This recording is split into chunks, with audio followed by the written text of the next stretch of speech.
Teniente Luis Magia. Episodio 4. El amor tiene su arroz prietito.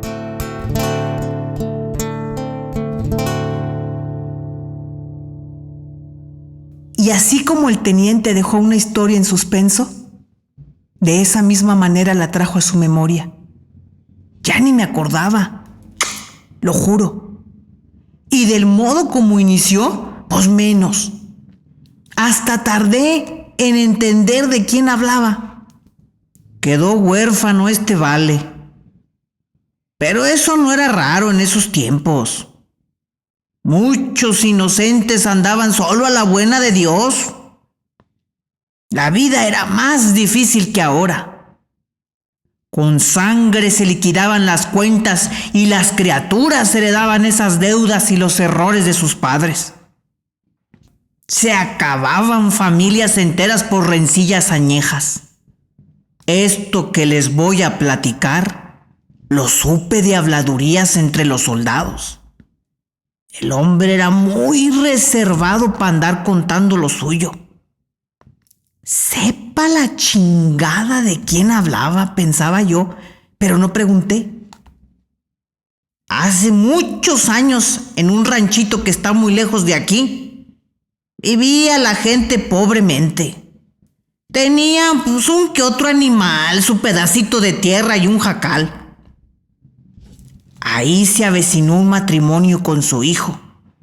No sabían nada de ellos, pero como eran personas de bien y muy comedidos, pues tuvieron cabida.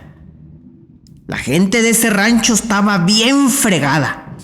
No tenían más que harto terregal. El viento silbaba a sus anchas llevando y trayendo tierra de todos lados. Tenían que sacarla de sus jacales a puños. El agua no abundaba, pero era mejor esa vida limitada que la muerte. Las pocas familias que ahí vivían se cuidaban unas a otras y como fueron llegando como almas al purgatorio, pues todas llevaban lo que sabían hacer.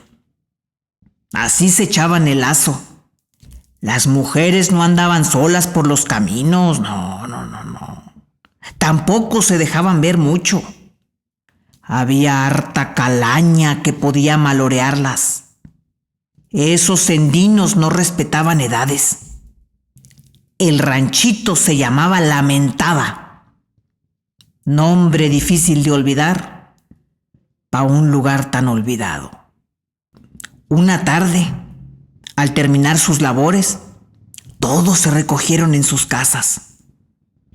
En eso que se escuchan relinchidos de caballo. No podía ser otra cosa que la visita de la muerte. «Papá», dijo mi tía Gracia, «ya se le está a usted haciendo maña contarles a los niños historias de espantos y luego no pueden dormir. La noche que les contó del jinete sin cabeza, Irenita y Chuyín despertaron llorando. Tenga usted más recato». «Daño no les hace, les amaciza el carácter».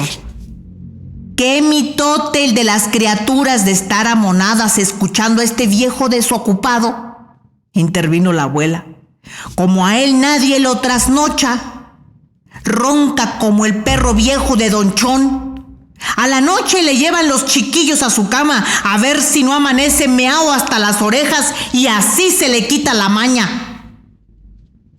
El abuelo, muy sereno, respondió al ataque.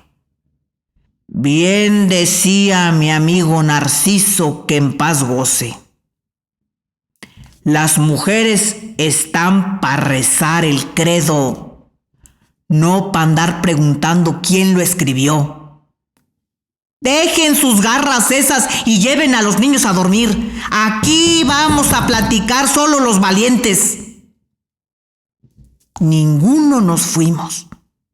Hasta la miedosa de Irene se quedó. Solo se escondía bajo el mandil de mi mamá cuando el abuelo hacía cara de Judas.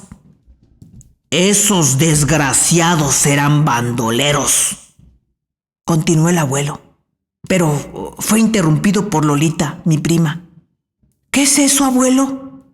Puro hijo de la chingada, hija. Y todavía hay hartos. Ay, Prieto, respondió mi abuela.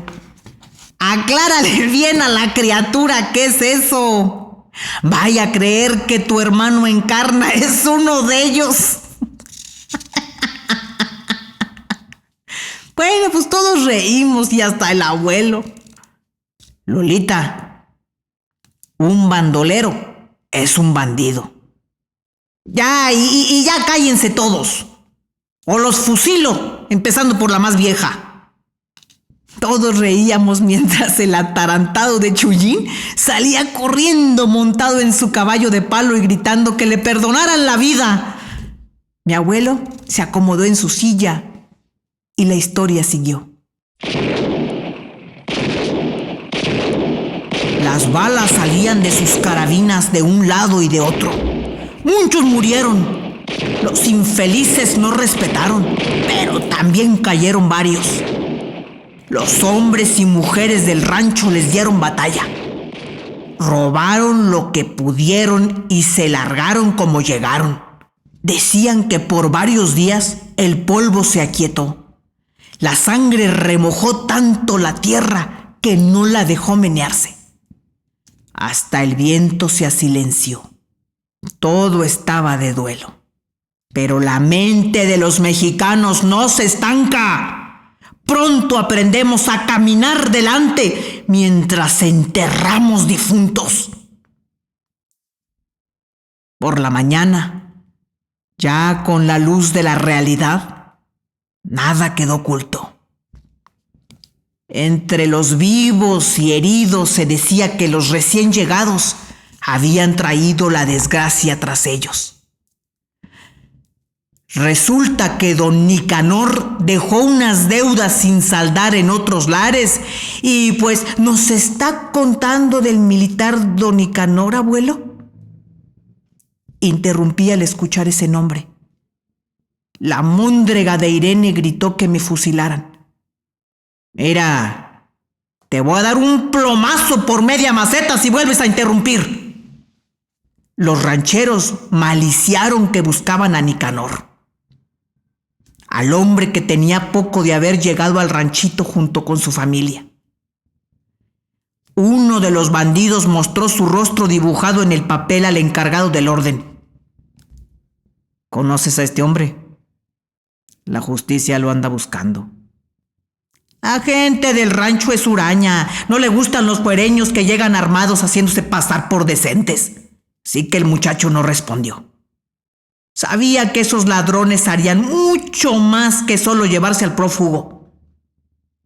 De un tiro se lo echaron, que es que por no cooperar con la ley.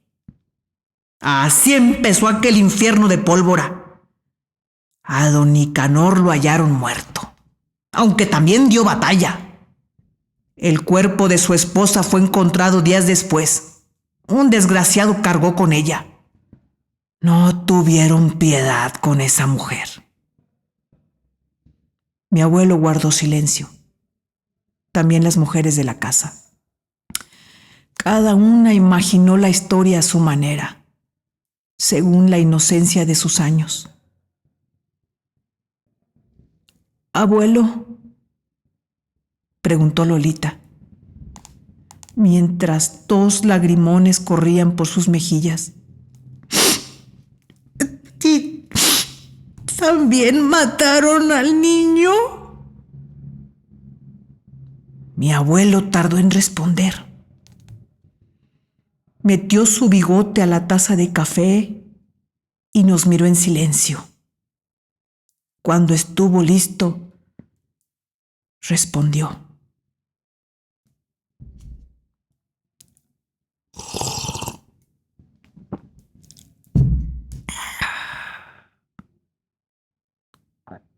No, hija.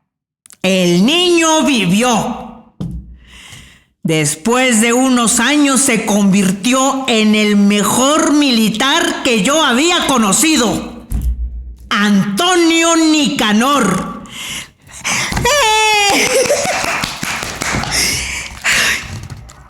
aplaudimos. Saltamos y nos disparamos con nuestras armas de palo. Hasta Monchito parecía entender, sonreía contento, a su modo. Pero no crean que al muchachito lo respetaron por ser decentes. Continuó hablando el abuelo. Le divertía lanzar sus palabras como maíz a las gallinas, para ver cómo los nietos corríamos a atraparlas. Su madre lo protegió. Ella sabía que tarde o temprano los encontrarían. Nunca dejan viva la descendencia y esos calañas sabían que tenían un hijo. Cuando relincharon los caballos, estos supieron que sería su fin, pero no el de su criatura. Así que don Nicanor los esperó con fierro y parque en mano, mientras la mujer corrió a esconder a su hijo con doña Glafira, la anciana que cuidaba a los niños del rancho, pues cuando las madres andaban trabajando. En la confusión, nadie notó que se llevó un inocente que asomó la cabeza por la puerta del jacal. Con el chiquillo ajeno en brazos llegó hasta su choza para pelear junto a su hombre. Los asesinos entraron al jacal, reconocieron al fugitivo y le dispararon en las patas para inmovilizarlo. Y que así pudiera ver cómo le arrancaban la vida al que creían su hijo. A don Nicanor lo dejaron tendido, soltando chorros de sangre por 30 agujeros. Y una sonrisa en los labios que nadie pudo borrar. El hijo del finado se crió con doña Glafira. Ella le acabaló el nombre poniéndole el de su padre como apelativo. La anciana se llevó ese secreto a la tumba. Estos son los negritos del arroz, porque no todas las historias de mi abuelo eran buenas. Hubo muchas llenas de muerte y traición, de todo lo que estamos formados los mexicanos. Pero también tenemos la mejor medicina para el dolor: el pronto olvido.